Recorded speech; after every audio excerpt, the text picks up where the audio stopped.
Rambam, Book of Avodah, of Divine Service in the Holy Temple. We are doing the laws of Tmidim Musafim, the daily offerings on the altar, and the Musafim, the additional ones on Shabbos, Rosh Chodesh, holidays. Okay. Chapter number 3. It is a positive commandment to offer the incense offering on the golden altar in the sanctuary twice each day, in the morning and in the afternoon, as it says in the verse. And Aaron shall burn on it the incense of fragrant spices. If he did not offer it in the morning, he should offer it in the afternoon, even if the omission was intentional. The golden altar may be dedicated only the incense offering of the afternoon. It's the first time using is only in the afternoon. How much incense was offered every day? An amount weighed 100 dinarim, 50 in the morning and 50 in the afternoon. A dinner is approximately 4 grams of modern measure. So that's 400 grams. 400 grams is 40 ounces, right? Right? How many grams? No, sorry. How many grams in an ounce? 28. How many ounces? No. 454 is a pound. 454 is a pound, and this is 28 grams. so this is a pound. This is almost a pound. 100 dinarim is also it's half a pound each. 30.5. Huh? 30.5 grams per ounce. Yeah. Right. 4 ounces. Yeah. So this is half a pound by day and by afternoon, right? So 4 grams for 400. It's 400 grams, which is almost a pound. So it's just under half a pound each time. Okay. If the altar was removed from its place, the incense offering should nevertheless be offered there. When incense, even a grain of it, flies off the altar, it should not be returned.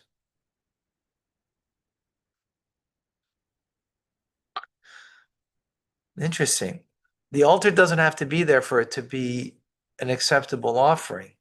So if there wasn't the altar in the holies, right, you would still bring in that place, and because you're bringing it on a fire pan. Well, I think we're going to see the details over here. When the incense is offered in the sanctuary every day, all the people depart from the sanctuary and from the area between the entrance hall and the altar. No one should be there until the priest, the kohen, who offers the incense offering departs. So he's there alone, right? Similarly, by the way, it's any kohen. Doesn't have to be the high priest, right? But it's any kohen. Similarly, at the time when the kohen enters to sprinkle the blood of the sin offering that is offered inside the temple, everyone departs from the area between the entrance hall and the altar until he departs. Let's just get a picture over here.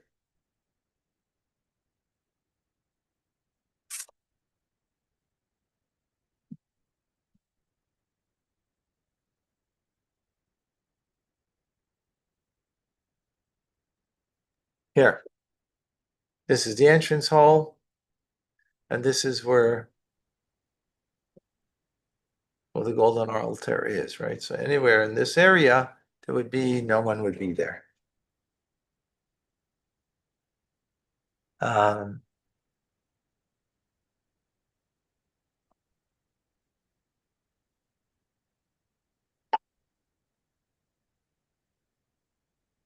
So everyone departs from the area between the entrance hall and the altar until he departs, as it says. No person should be in the tent of meeting when he enters to atone in the holy place. This is a general principle applying to all atonement made in a holy place. No other person should be there. What is the order of the offering of the incense offering each day? the kohen, who merited to remove the ashes from the inner altar, enters the sanctuary holding a consecrated vessel called a teni. It was gold and would contain 2.5 kabin. That's the size of the vessel. He would place the teni on the ground in front of him and scoop up the ashes and the coals on the altar with his hands. Right? With his hands, he'd scoop it up and deposit it into the teni. Teni is like, it's almost like, those, when you take a broom and you want to, clean up the floor and you have it on the floor and you just shovel it in. So you take it with your hand and then you put it in there and shovel it. Right?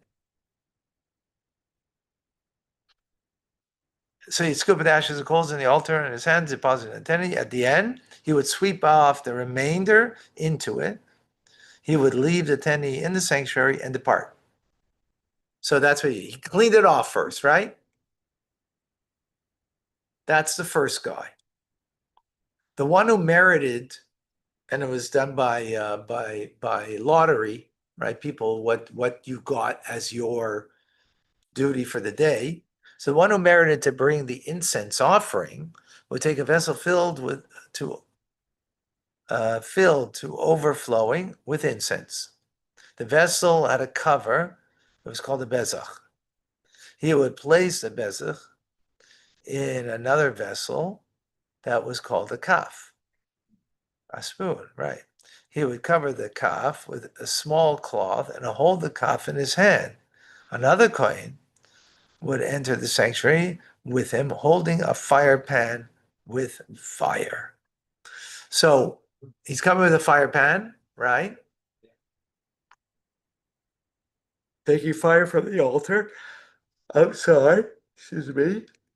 We learned yesterday there were 3 pyres on top of the altar, and one was just to take fire, to ignite a fire, right? So one of the small pyres was just to take a flame from there. So you would now put it into the pan to have a fire in that pan.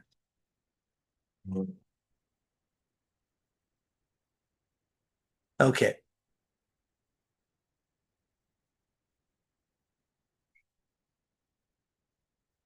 So you have two Kohanim here.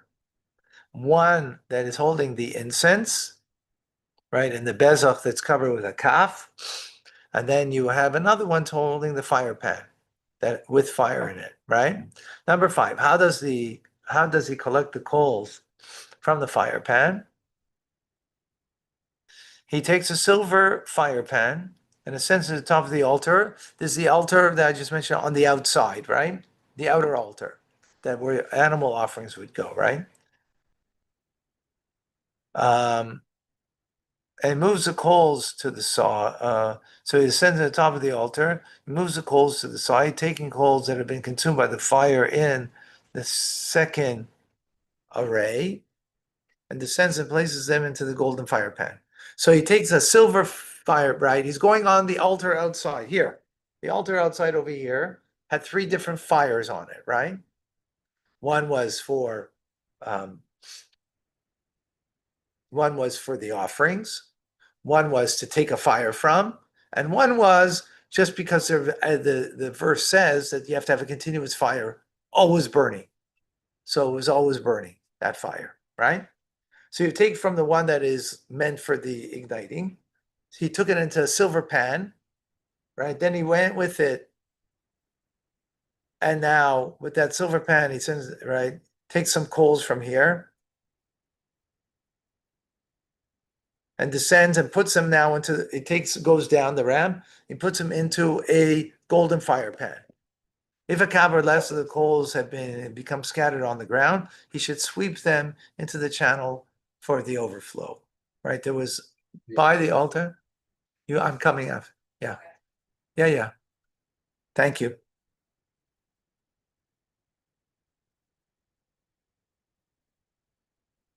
So there was a channel there. Remember that there was water that underneath the altar.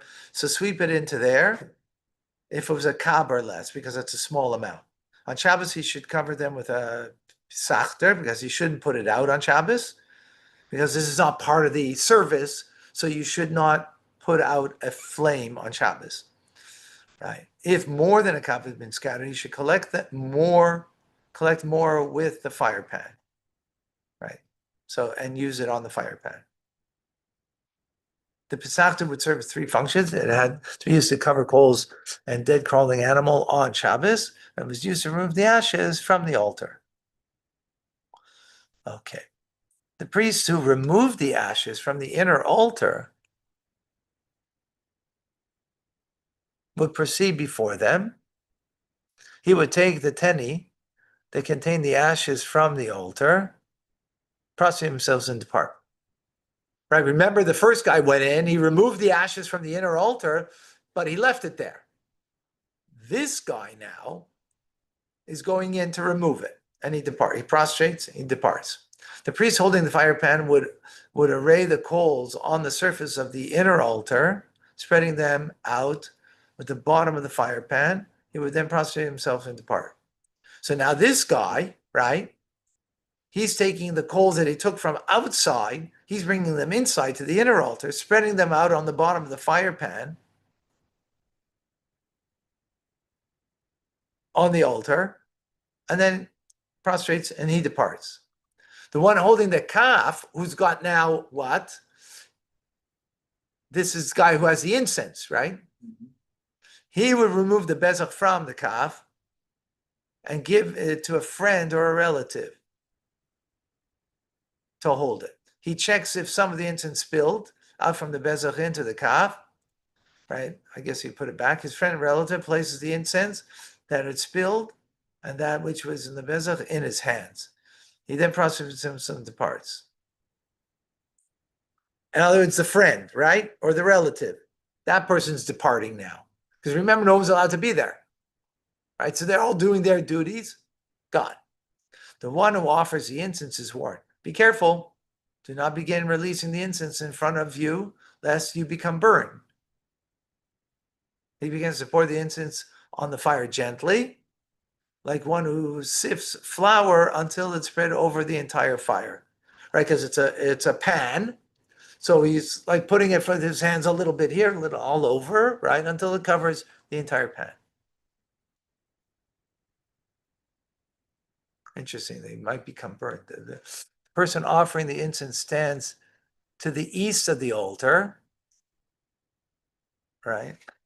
Here's east, right? This side is here. You see in the picture, this side is east. So he's standing over here in front of it to the east, right?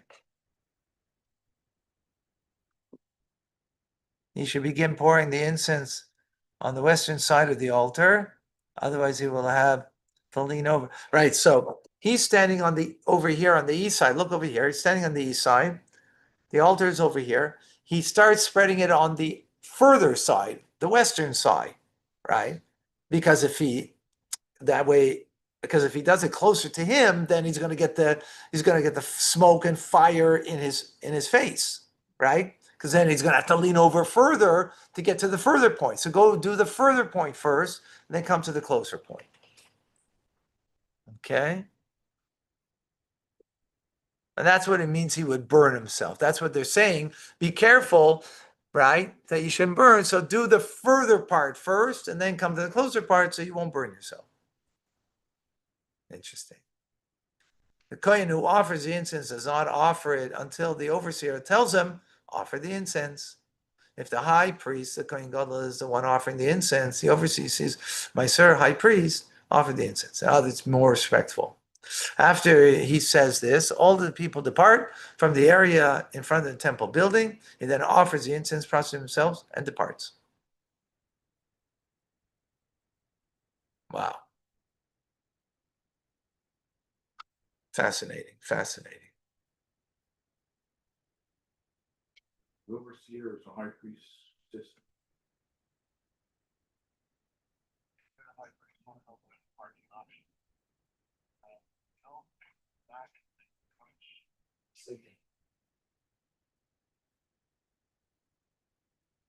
Second. bigger? Yeah, it's like in high priest's assistant. Yeah, I think that. Huh? Yeah, the overseer is a high priest's assistant. Fascinating. Okay, one more la halacha. The removal of the ashes of the lamps of the menorah. Now we finished with the incense. We finished with that, right? Now we're going to the menorah, right? The candelabra.